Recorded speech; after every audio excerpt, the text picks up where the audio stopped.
My people were biologically determined for one purpose alone, to sense the coming of damn fine podcasts. I sense it coming now. I feel like we've got a lot to go over.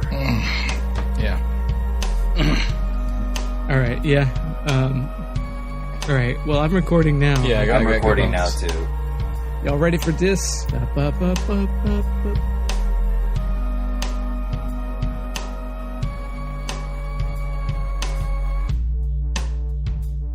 You will never be able to podcast as good as us. Your tongue is too human. Hello! That's Jimmy Pardo voice. And welcome to a Discovery Home Companion, your home for the Star Trek Discovery companionship, which we get a little bit of in this episode. But we won't give it to you like that, because with me is James Nolan. Hey, guys. And Hugh Crawford. Hello. And my name is Wade Bowen. We're talking about Star Trek Discovery. Yeah, we're talking about episode 6, Lethe. Yes, Lethe. episode 6. Right. Yeah. And here for everybody at home, here's a quick IMDb description. The USS Discovery crew is intrigued by a new addition, Lieutenant Ash Tyler. Sarek seeks Burnham's help, rekindling memories from her past. Admiral Cornwell questions Lorca's tactics. And I would say that 2 of those 3 things happened. Because Lieutenant Ash Tyler isn't intriguing anybody. He's tried so desperately hard to blend in to the background of what's going on the ship. Yeah, but I think he gave Michael Burnham a wide on at the end, I think is what you're supposed to think. Yeah, I think so. All right, fine. Yeah. But if Lieutenant Ash, if he isn't Vok, or what's the guy's name that we think he is? Yeah, Vok. If he isn't Vok, then he's Lorca boring. is. Then if he isn't Vok, then he's the most boring character on TV. Like, he's either boring on purpose or he's boring because he's boring. Either way, okay. So I'm right about that, right? You at least you're James totally agree. 100% right on that. I thought he was dreamy, you guys. I had a while. I do read. Okay, so no, you're right. This is the first time that I've actually been reading the Reddit Star Trek episode discussion. And first off, everybody there is way into this show more than me. Oh yeah, but they're also way into and more than me. Yeah, and they're also way into complaining about people like you downvoting everything. Yeah, goddamn right. And I'm wondering, but I'm not downvoting anybody. I'm not a downvoter. I don't give. Reddit can be fucking Reddit. I don't. Right. I visit Reddit. I don't live there. But what, you got something against those of us that live there? How do you think you're better than me? You son of It's just not. I'm not an ecosystem guy. I'm not a digital ecosystem guy. But one of the things that they like is that they all think he's super fucking hot. Oh yeah, I don't know why it's called Lethe. I don't know. I mean, other than Lethe is one of the rivers of forgetfulness in Hades or something, right? And there's a character from the original series called Lethe. That's probably it. But that's probably why. I mean, no, the river of Hades. Yeah. Like, I think that's probably what you're. Something about the Burnham and Sarek, I guess. They don't. They remember things differently. Holy shit! There is not. They couldn't come up with a storyline I could give 2 shits about more than the Burnham Sarek stuff. They couldn't. If they were trying to come up in a lab with a story to bore me to fuck the tears, it would be the Burnham Sarek stuff. So why is that? The least interesting thing. You didn't like Vulcan Coruscant at the beginning? Oh my god! I just heard about it. I thought it was a myth. Are you kidding me? You're having a medical doctor talk like that? What's wrong with it? I don't know. For the second most prominent race in Starfleet, there's not that many that have joined Starfleet. Oh, you're right. No one's joined them, yeah. To mingle with the humans because of space racism, except for that one Admiral, Black Vulcan. And some people are upset because there's all this canon stuff about Spock being the first Vulcan to serve in Starfleet. Canon is out the window. The thing is, the first Vulcan in Starfleet, that's actually not canon. That's just something that people decided was a thing. But that is actually nobody. actually says it's actually not canon that Spock was the first Vulcan. According to Bucky with the good hair, it's in all the books. Not the books, not the books, not the novels. The books, like the Show encyclopedia book? of Star Trek information. Oh yes, those still don't count if it's not said on screen. Though I'm sure it's Canon's said on only screen. I'm sure it's said not on screen too, but I'm sure it's said on screen also. I don't know. I don't know. Okay, I bet you it's said on screen at some point. Then sources disagree. I've heard both sides from nerds. I'm both sidesing this. That's right. Do you know what is said on screen? The Enterprise is the first ship with a holodeck. Oh, don't get me started. Oh, they call it like a holograph room or something dumb. But it's like, come on, that. Is that what you texted about something enraged you? Because fuck no. No, that's a little thing for me. It's like, but it was a big eye roll for me. Like I was like, come on. They really don't care about any sort of. Right. You think having them hold little plastic bricks of cartridges that you think that's going to make up for all this other stuff that you're doing? Yeah. It's ridiculous. The holodeck was kind of like. And I knew exactly when they were in that scene. I knew exactly what they were doing. Oh, are they doing are they jumping back? Are they breaking onto a Klingon ship doing a maneuver? It's like, no, I know they're gonna fucking be in a holodeck. They're playing a video game. Yeah. They're playing Call of Duty with each other, and Lorca is kind of pressing him for information. Like, oh. Yeah, well, okay. You're from Seattle. Yeah, we're all over. Okay, we're all over the place here. Let me just real quick. Wade, what is your thoughts on this episode? Disappointing for Star Trek, but a perfectly enjoyable watch for me. I'm going to just say this out, and I know this is a common occurrence all throughout America right now because it is mentioned a lot on Reddit. The app, what the fuck? Oh yeah. Today was the first time I had app issues, and it was enraging. I mean, Yeah, it wasn't. It would go back in time. Like I would watch something and it would skip back in time. Yeah, It would do it. It would do it on like 90-second intervals. Yes. Yeah. So it made it almost impossible to watch. Yeah, it's a garbage app. I just can't believe this show's going to survive with people watching it this way. So I was so emotionally rattled just by and I'm not a fragile guy. Oh yeah. I'm usually a pretty tame guy, but this is a night I was just so frustrated with the app that I know that it tainted because when you come back and then you have to log off your Apple TV and then try it on your phone and then you have to sit through a goddamn commercial again that you've already sat through.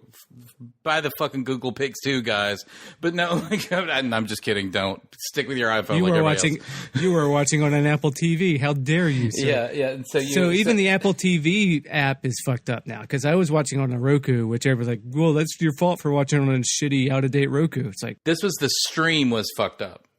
Everybody across the board. I finally got it stabilized on my computer. Yeah, so I had to go to my laptop to finally watch it. Yeah, I've given up on trying to watch it through an app for this.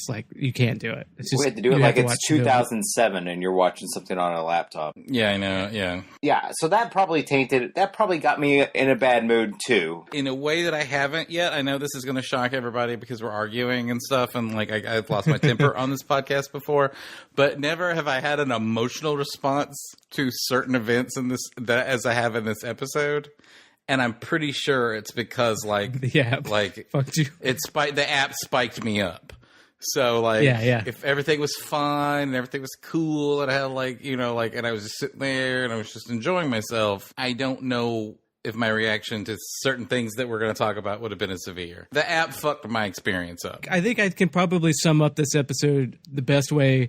Is not something I said, but something that my girlfriend said when we were watching it. It's like, yeah, this show is stupid, but it's likable. Yes! But it's likable. I don't know. It's very annoying. It's likable. Yeah, it's stupid, but it's just a fun watch. It's a little annoying, but it's fun. So let's take us all back to the mid-'90s when we're in high school, and we're hanging out with people, and we're sorting, and we're talking about, I was always a big Star Trek guy, a Star Wars guy. I was a big Star Wars guy. Right. Still kind of am, but not like I've seen on the internet that I am a mild Star Trek fan, Star Wars fan. Sure. But so everybody's talking about I don't like Star Wars, but I like Star Trek. I don't like. So what do they always say about Star Wars versus Star Trek? What do they always say, guys? Star Wars is kind of dumb fun, done adventure. Yeah. Star Trek is smart. Right. That was always always the hallmark. And it was smart. So they had going for it. For the most Yeah, part. they had to make up because it was too cheap to be a fun adventure. Yeah, that's true. Like Star Wars was going to kick its ass every time because Now it had its dumb moments. We've had it, in 50 years. The show is Beverly Crusher fucked the Scottish ghost in the 7th season. right from a candle. Yeah, she fucked a candle ghost. Yes, I get that is my continuing enragement. Right. Well, that's part. Maybe that's because they got too much money for this, and they got Hollywood producers. It's like, oh, we don't have to do that. We can do, it's like your limitations force you to do better things. Like when you don't have the money to make it look whiz bang cool, you have to rely on, like the mental kind of smart nerd problem stories that Star Trek is kind of famous for. But. And I think that there's an interesting case is because that's actually happening with another show that is kind of taking all of our hearts. Maybe Hugh hasn't watched it yet, but Expanse is pretty fucking cheap, man. Like, oh, you're just catching up on that. Yeah, so I'm 6 episodes into the Expanse. I only watched the first episode, and I was just like, well, this is enough like the whole book that I read that I'm out on this story. Yeah, because you read Leviathan Wakes, right? I read Leviathan Wakes, yes. Okay. I read it like a year before I knew the show was going to, like they were going to do a show about it. If I knew they were going to just do a dumb show about it, I wouldn't have read that book. So Leviathan like Wakes is written by 2 guys under one pseudonym name, and they're both George R.R. Martin like writing assistants. Yes. And so basically they were grown in a lab to come up with the next Game of Thrones in space. And and I think that's the big selling point to the Expanse. And that's what the producers want with Star Trek Discovery. Yes, that's we want the next Game of Thrones. Make the Klingons look Game of Thronesy. It's in space. Oh my god. Okay. All right, so you want to start breaking down this episode? Yeah, we can break it down, but real quick, I just want to go over, I think maybe an efficient way to break it down is to just, because everybody who's listening to us watched it, presumably. Sure. And we just read the plot. So here's a real quick thing I want to do to break it down quickly. We'll just go through the main characters and what we saw them do in just like a few sentences. So I'm going to start off with just the ones that we saw the least of. We got to see the Doctor say a few extremely dumb lines. Oh. We got to see Stamets act like he's a groovy person, probably from another dimension. Yes. We got to see Tilly have some aspirational stuff and have some good moments with Michael Berman. We got to see Ash Tyler be boring and conspicuous. We got to see... And dreamy. Right. We got to see Lorca's true intentions for the first time all season, which is all he wants to do is to be the damn captain of the ship, and that's where his real allegiance lies. He wants to win. He's trying to win a war, Hugh. No, here's the thing. He says that... I think that Lorca is actually the only person on the show who is exactly who he says he is. I think the case could be made that if Sarek was a janitor on Vulcan, I don't think they would be saving him. I think the fact that he was key to the peace mission is okay, we'll go. Oh, he could end the war. Okay, we'll go get him right now. We're not going to ask anybody permission. So I think that he genuinely cares. And then we got to see Saru basically just do some basic move the plot along. He didn't do much. Yeah. But that's basically what we saw tonight, right, guys? Well, I don't know. I mean, I loved Trippin' Balls Stamets. Like, he's weird. He's acting weird in this episode. It's like, I like that. And Lorca is he's caught on to it, too. Yeah, I wish they had more of, like, how they're, like, plugging him in for every jump. They left a lot of it almost killed him the time before. They just left it open. They just left it open that he's getting stabbed in the chest every fucking time by the nipple. Yeah. By the nipple machine. He makes a sly comment like, oh, it's not that bad anymore or something. I did like that they're like, this guy's acting weird, and it's obvious that he's acting weird. And it's almost like he's a mirror of the actual statement. Right. I'm sure that will come back into play later on, but that's not what this episode was about. They made it obvious, at least to me, that he's acting funny, but they weren't going to like make a big, like, so let's all wrinkle our brows and look upset about it like they do about everything else. So I was like, fine with that. I liked the Tilly stuff with her running around, training to be a captain, and Burnham's going to, like, mentor her. Fine. So, I mean, I liked all that stuff. I liked Tilly being like, hey, wouldn't you like to fuck this guy? I would. Like, I like, I don't know, with Ash Tyler, because that's all he's got apparently, other than the kind of,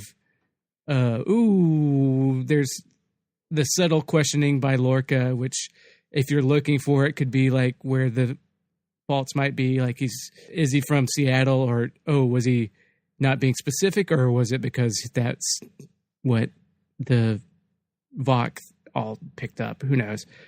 And the Lorca stuff. I'm all about Lorca asking him his favorite band. He says Nirvana, and then he cuts his throat, reveal he's a Klingon. He said, if you were really from Seattle, it would be Mudhoney. Yeah. Right. Only posers like Nirvana. Yeah. I think there's a lot going on with Lorca. Him like getting it on with the Admiral that just shows up is weird. I think awful, fucking awful. Is this what enraged you? Yes. If they're doing it okay, if they're doing so, other than the fucking mad because you didn't get to see a boob, right? Like they've come out and said they're not gonna like show any boobs or anything, but maybe it's because they're old people. That's ageist of me, and I'm sorry. I don't know, but I'm sure press are fine. I'm sure I'm sure they're fine too. They can computer generate them shits. But if they had, I don't really want to see them titties. I thought the whole thing was like, I think it's fucking. I don't know.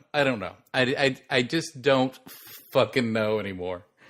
If it's this kind of show, if they want to do a legitimate kind of like pull the rug out from under me, I could see them making Lorca the Klingon all along. Because it seems like they're just. Who gives a fuck? The problem isn't even with the problem isn't even with Lorca. I like Lorca. I like Jason Isaac. But you're supposed to be having this, watching like a female, like a strong, powerful female admiral just show up and fuck a problem employee. Right. Well, is the most irresponsible thing. Right. Yeah, that person could do at that moment. Yeah. The second most irresponsible thing. The first irresponsible thing is she found out that he's mentally divergent. And what did she do? She left him on the fucking ship. After he told another admiral to go eat a dick. For his own national issue. And, how fucked up, how stupid is Starfuck? How stupid is Starfuck? She didn't figure that out until after she fucked him and he pulled a phaser on her because she found the Klingon torture things, which possibly is the thing that he's actually a Klingon. But she was irresponsible before she... But she went there because he was a problem employee. Sure. And then she fucked him. I'm not defending the fucking guy. That's... I'm saying she didn't know he was mentally divergent until after she fucked him. But then she left him on the ship after realizing he's mentally divergent. Because she had to go win. She was trying to win a war, James. Is there only one ship in all of fucking Starfleet? She could have had him confined to quarters and had Saru take over. Okay, then there's a whole Sarek plot that we'll get into after. But the thing is, she was going to leave him and go get him removed from command, but there was a chance to win the war, and they needed an admiral to do it. So she's like, okay. I can get. She could have done it on the way out, though. It's like Saru could have taken over. No, they needed someone high in command to be the people to meet the Klingons. They can't send Saru. I understand that. To meet the Klingons. No. Saru, she can go like, peace out. I'm going to meet the Klingons. Saru, you have the ship. I'm out. Lorca stayed in your room. That would have been a responsible thing to do. She could strip him of his stripes. Not leaving him out in the wind. That's not any less responsible than fucking him. Once she fucked him and then she's like, okay, well, I'm going to give you this, but once I get back from this, then you're out. I don't know. Like, the fucking him is the big... like, what the fuck to me, not after the leaving a goddamn dangerous fucking, like, psychopath in the hands of the biggest weapon in the Federation. But she didn't have time to get him out because she had to go meet the Klingons. But she could do both. I'm just saying she could have done both. I mean, the Federation's a big fucking thing, right? She had a whole ship herself there. She came in on one of those warp shuttles, I'm sure. I don't know. It's a problem, but it's not any worse than fucking him. Well, I mean, he's going to do more damage. He's still crazy with the biggest fucking ship in Starfleet, with the most dangerous weapon in all of Starfleet. She didn't know, she wasn't assume, and if we assume she knew she was going to get captured, and then that is the dumbest thing ever. But she thought she'd go do this thing and then get him taken out. I mean, it would make more sense to say Saru confine him, but you know what? He's got a whole ship. You don't need a. Why wouldn't the threat of her not coming back not be an issue too? It's a small issue. It is an issue, but it's plot armor. It is plot. I think that's the problem, I guess. The answer to the question is that everybody's stupid. But there's so much dumber stuff in the show that happened than that little. I'm saying you're fine to have the issue, but let's not make it the biggest issue that happened in this show. Which, from your tone and everything, it was to me. Okay, I don't agree with that. Well, what was a bigger issue than her finding out that her employees fucked up and not do anything about it? Fucking them in the first place. I like to split hairs, Wade. I think that's an ethical divergence, not an actual practical divergence. And then also to know that in the script, Rekha Sharma had said in an original script that he was also fucking Landry. Yes. Okay, all right. I guess they're going for the Kirk iconography of the captain likes to fuck, I guess. But what I hate about the show is just stuff happens, and it happens, and then we just bounce between stuff happening to stuff happening. But then the main storyline about Jason Isaacs and why he's able to be in command is that Starfleet looks stupid. They look stupid. There's a lot of reasons they look stupid. Let's talk about that. She didn't know she was going to get fucking stole. That's stupid. That's called prep work for an issue. You don't have these diplomatic relationships with a violent, murdering class of villains without doing prep work. You don't do that. We wouldn't meet the head. We would not meet. Why they met. Let's forget that the president is dumb.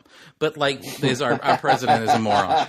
If our president was smart and was going to have a meeting with Kim Jong-un, it wouldn't just you would have prep work. Yes, you would meet in you would meet in Switzerland where they met. Mm-hmm. But the Klingons went out and fucking killed the Swiss right in front of them. So why did that happen? What was the prep work? Why would they? I don't know that. I mean, I don't know. You're overthinking it. I'm overthinking Star Trek. You're overthinking this Star Trek. Here's the reason.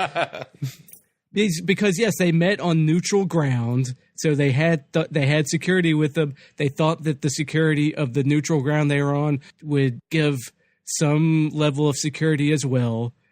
And the way that the show shot it, it looks dumb. They only had 2 security guys that get their throat slit and they steal her. But the fact the Klingons also turned on the Cancri people there that they killed off. Not like they just flew into Klingon space and said, "We're friends, right?" And the Klingons fucked over the neutral party as well. But it is just one step removed from that, right? They flew into a place of people who couldn't fight Klingons said, "Hey, we're cool," and then the Klingons killed them. Well, that's because they weren't prepared to defend against the Klingons. But it's the same way that Lorca can kill 1 billion Klingons who are the biggest warriors in the galaxy. Him and Ash can kill them all so easily. It's just it's stupid.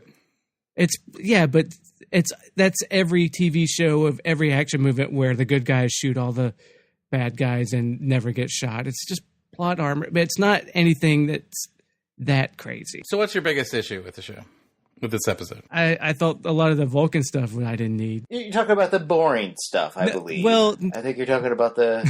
right. It's all tied to Enterprise, by the way. That's all Enterprise stuff. Oh, yeah. Extremists.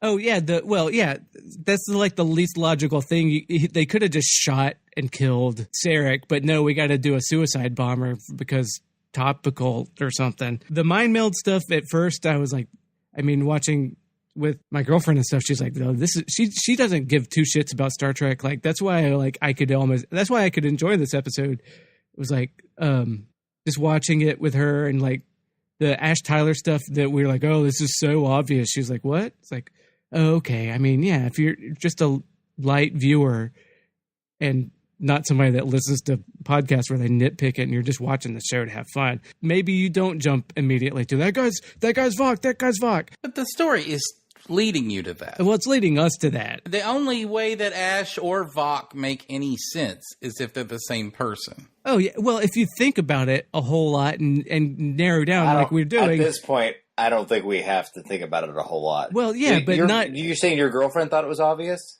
No, she didn't. That's what, when I pointed out like all the Star Trek continuity and that there was this thing called the augment virus and that was a thing that happened and the blah, blah, blah. And that, oh yeah, remember that captain was L'Oreal. And she's like, wait a minute, that doesn't make sense. That she wasn't on there more than 3 weeks and that stuff. When I sat down and had a big nerd conversation about it, she was like, oh yeah, you're right. But just like a casual viewer doesn't get into the weeds like we do about all this shit, and we're just gonna have a good time. She did think that the mind meld stuff was stupid, and I was like, yeah, I agree. But then I did appreciate that they doubled back and explained that this was a special mind meld that doesn't happen very often, and they put in a little bit more world building that, to me anyway, about the sharing the Katra thing to bring people back. And it was like, I'd rather just not deal with all this Vulcan stuff, but at least they called out that this has never been done with a human, blah blah, or whatever. They put enough attention to it to where at least it didn't just feel like it was underplayed. Or I mean, I'll be honest. I have always hated the mind. I always hated the Katra, the sure Star Trek 3 crap. What? Really? Yeah, because it's magic. Well, it's magic. It's not science. Yeah. It's magic, and that's fine. Spoken like a true Trekkie. Well, wait a minute. There's they treat it like there's a. It's not magic because they understand how it works. There's a procedure that you have to follow. There are rules. I mean, so there's it's like magic has rules too when you get into it. But I'm just saying. But my point is that like. The old thing about indistinguishable, technology can be indistinguishable from magic. Sure, but it's... And believe me, I am not in favor of mystical bullshit either. But okay, so it always seemed more like magic than science to me because it's just, you're implanting a soul it's like into someone else. Transfer. Yeah, it's plot magic. Right. So this makes it more magic and less science. Right. Can we all agree with that? Yeah, and the fact that it expands the universe. Right, and a human can do it. Let's set aside the metaphysical ramifications of that and let's save. I liked how Stamets went on about so now we're dealing with two things that span the universe: a metaphysical thing and spores. Right. Cool. Right. So he's going to try and build a ship that runs off of Vulcan Katra. Yeah. Right. The whole thing centering around this emotional discovery about that Sarek fucked her over. If you're going to deal with all this shit, fine. I just hate that we're bringing Sarek into it. And Spock. You brought up before that your trigger is Spock stuff. I didn't say my trigger. No, you said I said before. That it bothers me that they have to tie everything to like a Spock and Kirk crap. Yes. But in that essentially that the storyline with Burnham's past can't have meaning without these wedged in crap. But yes, I do dislike that. Like that. Yeah, I don't know. I could care less. That Spock's career choice left some sort of emotional damage in his heart. I don't know. Like it's sure. I don't know. You know what? But the cast, the woman that they got to play Amanda looks exactly like the one from the 1960s. Yeah, that's good casting. They did her fantastic. I mean, she looks like Also, I'll bring up my girlfriend again, like a guy. She's my girlfriend in Canada. Your summer camp girlfriend. Yes, recognize that actress from like the Vampire Diaries. Well, that's cool. She thought she was awful on that show, but she looks like Amanda, so it's fine. I don't know. Like it seems like and I know that they do this, and I know this is the way that CBS works and normie television works, but like everything is so tied into such heightened emotions, right? That I feel like it's like a spastic cat. And so it's this whole time, everything is such heightened emotions. You have all of these things going on at the same time. And I just wish, just take a good, slow, interesting episode. Right. And that's not hard. Other people do that on TV. This was written by Joe Manosky, right? Of Darmok. I know, but I mean, yeah, he wrote. I mean, so the guys wrote a good. I mean, but he also wrote Rivals too. I think on DS9. So who knows? Okay, people should go check that out if they're interested. We have a podcast. We have an interesting pod on that episode. So I mean, I'm not. it just everything is such heightened emotions. Nothing is like really super interesting or a mystery. But then everything is like a larded on mystery. Like it's like nothing's an interesting mystery, and everything's like Paul Stamets is acting weird. It's probably because he's from the Mirror Universe. And clearly, the thing is Vox. So you have all these storylines going on, and you have and Lorca is a sociopath version on a psychopath. Is it clear that he's from the Mirror Universe, or that he's like fucked up on mushrooms? Watch that again. The end of last week's episode. He looks in the mirror. The camera is fixed on his reflection. He looks in the mirror. Then he leaves. But his reflection stays in the mirror. Well, that's not how the mirror. That's not how the mirror. No, it's not. But that means holograms for conference calls and for training. So we've got all sorts of weird stuff. This is the third timeline, guys. Get with it. Did you see that he backed off and made them recorrect that third timeline? No, I did not. I did not see that. Did he really? There's an update in that article if you go to it. But I told you, I called it. So yeah, you did. You said he was going to do that. It's almost like you know him, like he's some sort of like arch nemesis. He is my arch nemesis. I haven't seen a Joel Schumacher movie since Batman Forever in the 1990 whatever. Guys, what are we doing with this Star Trek? What is this Star Trek Discovery? What are they trying to do to us? What do they want from us? Hugh said this like 5 times with Deep Space Nine, and I like at his lowest points. I'm going to say it right now. Maybe I'm just not into Star Trek, guys. Maybe I don't like Star Trek. Maybe this isn't Star Trek. No, the stuff that people are into, I fucking just hate. Trying to like figure out like what's wrong with this, and is it like it's not a collective thing? Like I'm out on this. Okay, everybody on Reddit right now, I'm reading all of these posts, and everybody's talking about how it's cool that Lorca fucked an admiral. Kirk never fucked an admiral. Fuck all those people. Okay, since someone wrote this, I'm just going to read this. This episode felt more like Star Trek to me. It featured people working together in teams. You don't see that very often in anything other than Star Trek. That's a pretty low bar. Okay. Yeah. B, a nebula. C, an A plot and a B plot. D, a framing device. Okay. Running with Tilly. Look, man. Is this Plankton rules? It featured a friendship, shooting at things in a holodeck. That's one of them. The next one, a lighter tone. I don't really know relative to the previous discovery. People are just grasping it. This just reminds me of last year where all the Republicans would be like, "See, he's pivoting. He's pivoting." It's like if you want it bad enough. You're reminding me of my evangelical youth days, where like you can't blame all of religion's faults on one dumbass idiot. I see your point, though, James. I agree with you. I think people are seeing, with every episode, people are actively looking for something for it to turn a corner, when I'm not even sure, like, I'm interested in what they're trying to offer to begin with. Like, overall, yes. I'm not interested in what they're trying to offer. Here's the thing I know about Star Trek. I know that the Federation does not lose this war, that their way of life does not get wiped out. So, that mushrooms don't change the way warp drives change. Right. Yeah, so knowing that, the stakes are not as heightened for me, because we're reminded every 5 minutes they're in a war and that everything's so dangerous. He's trying to win a war. He's trying to win a war, guys. Guys, I think he's trying to win a war. Yeah. And so is the Admiral, and that's why she made a dumb decision. Here's the thing. I do like Lorca, and it's the strength of Jason Isaacs as an actor. Yeah. I think that I actually believe that Lorca is a severely damaged person who genuinely wants to like get a W, because killing his whole crew was a big L that he needs to like overcome. He is a severely damaged person that is going to that's motivated by what, his damaged past. I'm starting to think that Lorca's the Klingon, because where's that triangle and that stab wound on his back? No, I just don't want to. I don't care if I don't think he's a Klingon. I think Lorca is Don. I think he's Don Draper in season 4. I think that's exactly what he is. I think we've got difficult. If you think these writers can do Mad Men at all, you're giving them more. No, I know you don't. Oh, they're not. No. They're imitating Mad Men. They're not doing Mad Men.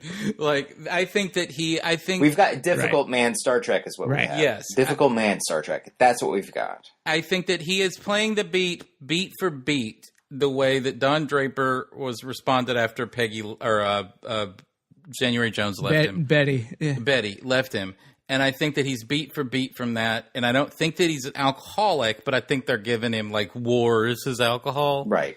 But Absolutely. he's making inappropriate sexual advance. I mean, like all of these things that he's doing, he's cultivating. That was particularly gross this week. Yes. That was Yes. whenever he made a pass at her, and that was like in light of all that's going on, we're having this national discussion about men in power.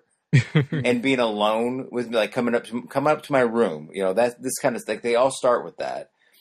And for him to pull that card, and yes, they have a history together, but that's still like not appropriate. Like it's not. It's about the worst timing they could do. Yeah, it was a pretty gross thing. Okay, and to see him do that, like the minute he did that with his hand, I was like, "Oh man, my stomach turned." I was me like, too. "Oh, me this too." is I was not...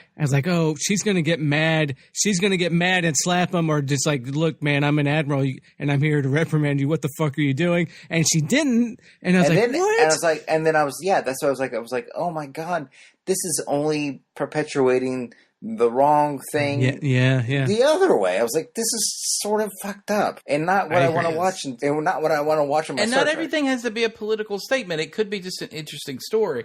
But like, at no point has Starfleet like look at the. It seems like Starfleet like they have no control. It seems like me with my kids or something. Like, they tell me no, and I have no power to, like, stop them. The only power they have is they send a supervisor up there, and instead of dealing with it or removing him or stopping him or punishing him for disobeying the chain of command, and military hierarchies don't work without chain of command, she goes and fucks him, then realizes he's crazy, and then leaves him. I understand there's all kinds of plot stuff, but nonetheless, it makes Starfleet look stupid. Like they're fucking like it's an organization run by like stupid people. Do you want your characters in the show to be able to defy their superiors or not? I mean, I don't want the organization to look just at the whims of the direction that the show wants to go. That's every show, though. I don't know. Every show on television. Yeah. It's to the whims of where they want the show to go. Yeah. Well, I'll tell you what. This is not the first time that Starfleet's looked stupid via the admirals. Yeah, okay. I agree. There's been several. There's been And Star Trek has been nothing. There's almost a tradition of the people in power. A running theme throughout all of Star Trek is the people who are actually in power aren't as knowledgeable as the people who are on the ships doing the actual work. Yeah. Right. And that is a thing that they struggle with. Like, once Kirk becomes an admiral, all of a sudden he wants everybody to listen to admirals. But when it comes to, going to get his friend's body or whatever, he's going to go do whatever he wants. I mean, it's just... Right. I feel like there's... but there's stupider shows out there. And but we're not making podcasts about them, so I don't watch them. Well, why don't we talk about a few positives of this episode? Because there were a few positive things about this episode. Yeah. I think that the Tilly development is nice. I like the Tilly stuff. Yeah. I don't hate her. I don't like the Tilly stuff. You know what? I want this in 8 seasons. At the end of it, she's going to be somebody. She's going to be a captain somehow, isn't she? I like the development that, as much as I hate the Admiral fucking Lorca, if I had said that 3 episodes ago, like when we were talking about the first time you meet the Admiral, and I was like, she just totally fucks Lorca in one episode for no reason. You would go, James, come on, give the show more credit than that. But anyway, yeah. But anyway, the thing that I think that making Vok fuck Burnham, seduce and sort of enrapture Burnham, which is where they're going. Clearly, the next on showed scenes of them kissing in a dream or something. Basically, they're sending out. I didn't see that next on. Maybe I did. I saw a big, it was like a purple phantasmagoria scene. Yeah, I mean, there's tons of ridiculous shit going on in that next on. But there's the next on is the third act of Doctor Strange. Yeah. But one of them is them kissing or touching hands. It's coded romantic. Yeah. Clearly, and that is at least something. And I do think that if you think of the Vok, and I'm not even going to pretend that they're not the same character. If you do project Vok as one whole storyline, it's the most interesting storyline out there. Because Vok, he was the one that was tussling with Burnham, where she beat him in the first episode. Or in the second episode. She killed the first torchbearer, and then he was... And then he couldn't stop her. She got away from him and beat him up and then killed his Jesus. And then while the next time you see him is in that fourth episode where they're stranded and he's staring. I mean, he ate what's-her-face, Georgia. Yeah. But he's staring there looking at this like weird digital image of both of them. Right. And you just see him staring at Burnham and just staring like that Burnham is his mark. Like that's his white whale. Right. And then you see him now with this like powers of like a Carrie Elways type like charisma. Young Carrie Elways, like charisma is coming in as Ash Tyler and now totally just working her. Right.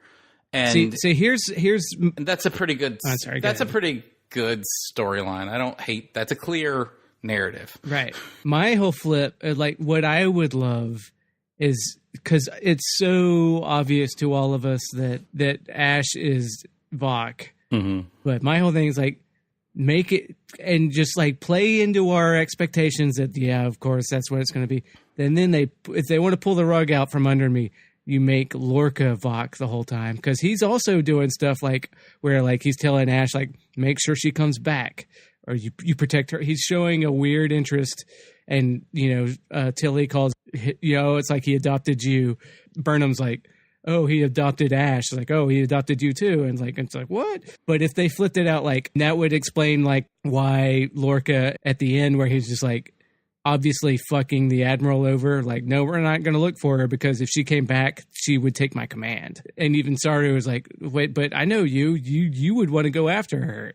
Why don't you want to? He's suddenly playing by the Starfleet rulebook and not going after the Admiral without orders because he knows that if they get her back, that he's lost his captainship. Yeah, that's which is I like that. But that's true. But that's true without him being a Klingon. But his fascination with Burnham too is like, no, make sure she comes back. Like if they have him and L'Rell have an end game or a whole kind of game plan for what to do with Burnham because she's the one that killed the first torchbearer or whatever reason, that would be more interesting to me because it would be unexpected. So I'm going to improve that. What if Lorca is a secret Klingon and Ash is a secret Klingon, but they don't know they're some secret Klingons? And during the warp drive snafu from last episode, Stamets is now a secret Klingon. and Tilly is now a secret Klingon. All right, now you're just fucking with me, aren't you?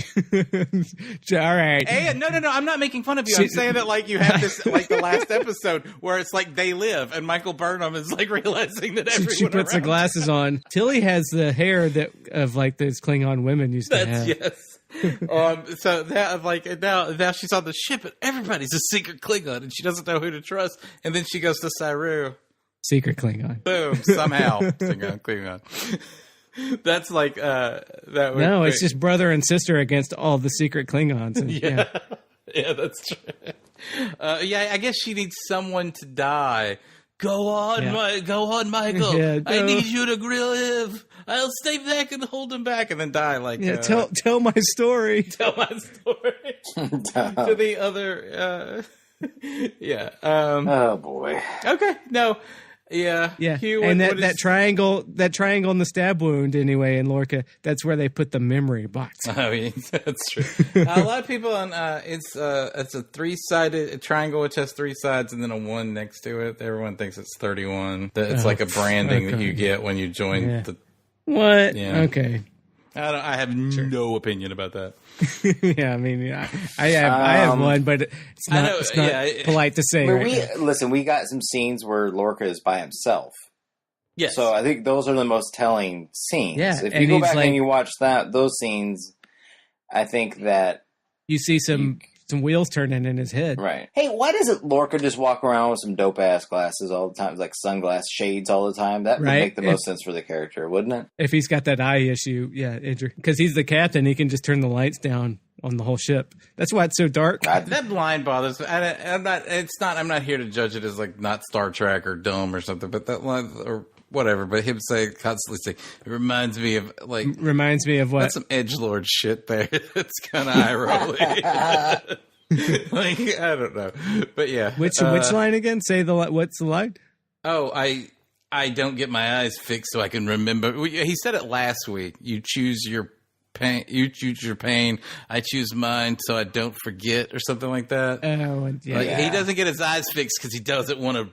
He doesn't want to forget all he's seen or whatever. Right. I've seen some real shit, man. I've seen some shit. He's seen some shit. Mm-hmm. Yeah. Another episode goes by and we don't get to see that cool ass bridge crew do anything. Yeah. But I guess we do next. Well, I was going to say I guess we do next week, but it looks like we spend every time on the space dock with a big space pig. You shut up about that space pig. I love space pig. No. Well, we got another one here. Looking back on it. It's like Space Pig with a sandworm from Arrakis or something. Looking back on it, we spent a lot of time on that damn tardigrade, and it's I think I said I was mad that they just tossed it away so fast. Yeah, because it's gone. It's not coming back. I don't think. I get this show is working on a thing, but it sucks now that I'm watching Expanse, which even before I watched it, I was accusing it of trying to rip off, but. So one of the things that Expanse has that keeps it interesting, because it's a big-ass whatever fucking plot, is that the core of it is some mystery story. Yeah, it's a detective trying to... No, it's not, I'm sorry. I mean, it's got a mystery to it. This shit's mystery box stuff. But, like, it's got a mystery to it where the whole time, like, it's a detective trying to crack a case. And the more that that keeps, like... It's interesting because it's a well done sort of pacing thing, but it also keeps the sinews of the story together. And so nothing really spins out too far away, and so it keeps you interested even when you're not like, I don't know what's going to happen with yada yada yada, all these fucking plot lines, but I can stay focused on this, and it seems to be giving you hints episode by episode. Not that they know what they're doing. That the writers, right. the showrunners. That's the thing. Like, it's not even Thomas Jane. It's just, hey, fuck you, Akiva Goldsman, where you're talking about how but no, you don't understand. This is a serialized show. For a serialized show, they're doing episodic shit every week and forgetting they're trying to have both ways. Mm-hmm. Like, The Expanse is a pretty good serialized show where it leads into the other one.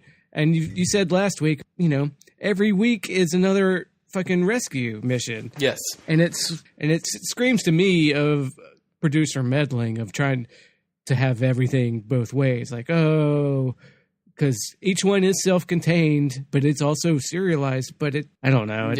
It feels less serialized, and they keep yelling and screaming about as their excuse for everything going on. But I've watched a ton of Law and Order. I've watched a ton of House. I watch a shit ton of House. So, like, one of the things that I'm going to say is any one of these episodes, other than the premiere, I guess, has any one of these episodes felt, like, from an artistic perspective, tight? Everything seems like messy as fuck. Like, I can't, like, the storylines don't really resolve. They just kind of peter out or peter up. They're like I feel like I can't. And then when you're in, you never feel like you've, and it's not because it's episodic or it's not because it's serialized. You never feel like you've had a satisfying meal. Like, you've never felt like the story gave you a story. And that's something, for all of its flaws, that the Orville does. Right. That's something that for all, and that's a network show, and for all, like, and I get that it's episodic, it's not serialized. So is the serialization maybe is the problem? Right. They're trying to have it both ways. They're trying to do like, we're doing a serialized story about Michael Burnham, the mutineer, but then last week was a show about Lorca, and they're making Lorca like as big a character as Burnham, and it's like, that was about Lorca being in the prison ship. oh, the one before that was about this other thing. This show is about saving Sarek. Whereas an actual, like, The Expanse is about the Rosinante and... the storyline of the main character. And it's going on to the event. And now we have this one, it's a serialized show about this war, but there's all these different, like, singular events happening in this serialized show, but it's because they're trying to have it both ways, because they're trying to do Star Trek as well. So this is the episode that's going to be about, and I mean, and they have, even The Expanse does that. Like, this is like, we're solving this problem, but it still feels like this problem leads to the next problem is how it usually works. That's not how the show works. It's like, this problem leads to, we just have another problem this week, which is not how your highly serialized shows work. I know you have all of this baggage. You spent all of this time with the tardigrade, and that's just scrapped. But then you have all of this baggage because clearly something, clearly something is going on with Stamets. Then he's fucked up, and clearly something's going on with Ashvok because he's Ashvok. So it's chronologically serialized, but not thematically, which is why it feels weird. Yes, I agree. And to throw cold water on for something that has to give so much fan service because it is Trek. It has to be Trek. So you've got a bunch of boxes. It throws canon out the window. Like, it almost goes out of its way. The holodeck, yeah. Well, no, I mean, the holodeck is one small example this week, but I'm telling you, it seems like every week we get something else that just flies in the face of canon. I'm sophisticated enough to know that shouldn't bother me as much as it does. Yeah. But it does. And I know that, like, I'm the guy that one time I went on a rant to you guys off podcast that it bothers me that Alfre Woodard plays two roles in the Marvel Universe. like two different roles in the Marvel Universe. But that's a minor thing, and I knew it was a minor thing. Yeah. I knew I was going on a little minor thing. I realized that's not a cool guy. That's not a cool phase to have on the right. But this is so flagrant, and since there's no reason that it's Star Trek other than to get people who are like this to watch it, subscribers, subscribers for a streaming service. Then it's like, just get this right. Like, just get it right. Like, I don't know. Like, you guys know it. If I know it, then you guys know it. Yeah. Like, just get it right. Like, I don't understand. I've seen the first episode of TNG when they explained that the holodeck this is the first time this technology was put on a ship. And I'm sure as fuck they didn't have it when Jim Kirk was flying. So I don't. Well, Archer saw a holodeck technology. Yes, he did. And it like blew him away. So like he knew that it was it was a thing that could exist. Yes. But they, humans did not have that technology. Yeah. It's a weird thing, man, because the whole Vulcan extremist spent a lot of time on it in Enterprise. And that's the thing that pissed me off the most, like, they didn't explain how they had Iron Man 3 extremist project powers, but yes. Yeah. It's like that's the least logical thing to do. You could just kill him and not be dead. And and also you blow yourself up and you don't kill him, you wasted your chance to, like, fix your mistake. That's the least logical thing in the world for a Vulcan cult about, like, no, we can't have humans because that's not logical enough. They're acting in the most illogical way in the world. That's what enraged me about this. Like, why? That's not logical. What are you doing? You killed yourself, and this guy's still alive. I agree with you. You would have known the blast. A logical person would have known the blast radius of your body versus what it would have taken to take out a ship. Go give him a hug and then blow up. Here's the thing, though. Just like honor, it's a pliable concept, and so you can almost fit. You can almost do anything in the name of logic and find an angle that works for you. And right. Klingons repeatedly do things that aren't honorable, but they frame it as honorable. And just like that guy, feeling the need to explain himself before he blew himself up, I'm sure there was some logic in that Sarek had to know blah, blah, blah, blah, blah. But I'm just saying that's one of the most interesting. Yeah, I mean there's plot armor, but that's more annoying to me than fucking somebody. No, it's one of the most interesting things, and it's an opportunity squandered, is what it is. And maybe that's at the end of the day that's what bothers you on some level. But one of the most interesting things about Star Trek is that you get to explore aspects of humanity using alien surrogates. So, you've got greed with the Ferengis, you've got honor with Klingons, and you've got logic with the Vulcans. And all of these are pliable concepts, right? And how people move within them is interesting, because they can mean different things for different people. Yeah, but there's so many realms of illogic in the blowing myself up to kill a guy. We keep saying this is nitpicking or whatever, but this is exactly the kind of conversations what we're having on this podcast is exactly the conversations that would happen in a good writer's room, and that's what makes me think that this show is just made by sloppy shit people. I don't want to these are the exact conversations that would happen. And I don't want to color the writers that, because we know they're good writers on here. Joe Manoski's done good work. I don't want to speak ill of people that are doing really putting their whole all into it, but I will speak ill of the producers because it just feels like meddling to. I mean, you don't know. You don't know that the writers could, but I'm saying that the products that these scripts came out, or the product that came out of the writers' room. Now, whether they're being heavily stepped on by Akiva Goldsman or Mummy Guy or Les Moonves, all of that's not just probable, but that it's more than likely. That's exactly what's happening. But this is what's coming out of the writers' room, so I have to critique it as that. Yeah, I'm not saying these guys couldn't work better under better conditions. But I just don't want to start shit talking writers just yet, except for Akiva and Alex. But the writing is so shitty. I mean, it's not the best, but I'd still say it's not as shitty as you're saying it is. I think it's disappointing for Star Trek, and there's logical things that, yes, if we're nitpicking it, yes, that makes sense to do it other ways, but it's still there's a lot. Yeah, I mean, they're writing from the arcs. There's the character story, and this is what the character goes through in this episode. And I see that that's there. These scripts are first. I think that these scripts are first draft scripts, or what you take to the writers' room.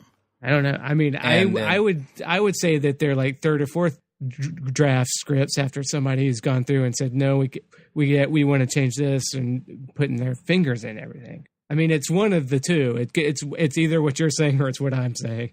No. I don't think that's. I mean, I don't think that's right. I don't think one precludes the other. Yeah. I think that what you do, how it works, is that you set a direction from on high. Either that's Akiva Goldsman, Mummy Guy, or Les Moonves, and then the writers' room has to work within those. It's supposed to be Aaron Harberts and Gretchen Berg.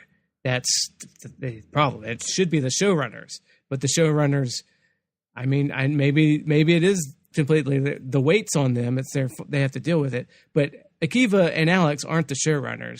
Problem is they were brought in after they fired the main showrunner, who probably actually had a voice for it. I agree. Yeah, and that's why it's a mess. Do you have anything else to say, Hugh? Or I'm pretty much ready to wrap this one up. I'm gonna. I feel like you started off ready to rage, and then you kind of backed off after. Yeah, a while. I kind of petered out. I think that.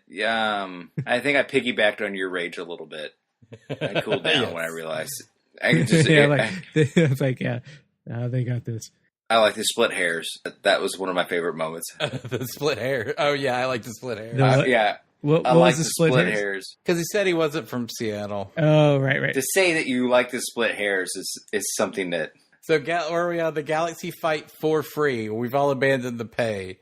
Where are we at Galaxy Fight for free? Oh, yeah. Oh, I'm watching shittier shows already. I'm watching The Gifted, man. This is better than that. It's more interesting than that, sure. I am still, for free, probably still in it. Probably. And Not going to guarantee, but yeah, I'm probably still in it. It's close though. and you're still with it too? Oh yeah. Oh yeah. And I haven't been with it for weeks. So okay. Well, I'd be like, oh, it's a problem show. It's not the best, but it's fun. I'm going to keep watching it. But if this is yeah, Galaxy Fight, like we're saying, I think that it's possible that I forget that it's on, and then I'm like, oh yeah, Galaxy Fight. yeah. Okay. So I'm going to add one more to that. And we can do it without elaboration because we're planning on doing something for patrons. Ren Robin, do you like Orville more than this? Hugh. Oh, most definitely. Yeah, I'm having so much of a good time on the Orville. It's like surprising. Wade. Nope. Yeah. What? I can't. No, I cannot believe. We can do this in a Patreon, but I cannot believe that. Well, I'm not a big let me rank how much but yeah. No, I don't want to talk about the Orville too much. okay, I don't either. I understand that. That's okay, true. Yeah. But no, I'm more interested in watching this week to week than I am the Orville. Wow. Okay. Because maybe that's the episodic nature of the Orville and stuff. Because I've gone weeks without. Still with the Orville, they still have some storylines that they're carrying over from episode to episode. So. Yeah, but I just don't give a shit about his ex-wife and him. No, that's true too. Okay, well, I don't want to get. That's a whole other can of worms. Yeah, we got You're right. We got an Orville thing coming up when we get to it. Yeah. Okay, I just wanted to ask that. I wanted to make. I thought that is the least there. interesting thing about the Orville. Next week, the episode is called "Magic to Make the Sanest Man Go Mad."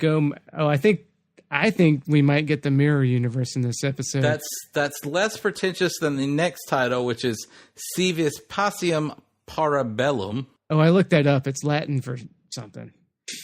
Surprise! I forgot. And then the last episode in this cluster is called "Into the Forest I Go," which is definitely another mirror universe, maybe. Into the Forest I Go. Is that a Alice in Wonderland? Alice in Wonderland reference, I think. Yeah, exactly. So it's through the looking glass mirror. They're really proud of themselves on this one, boys.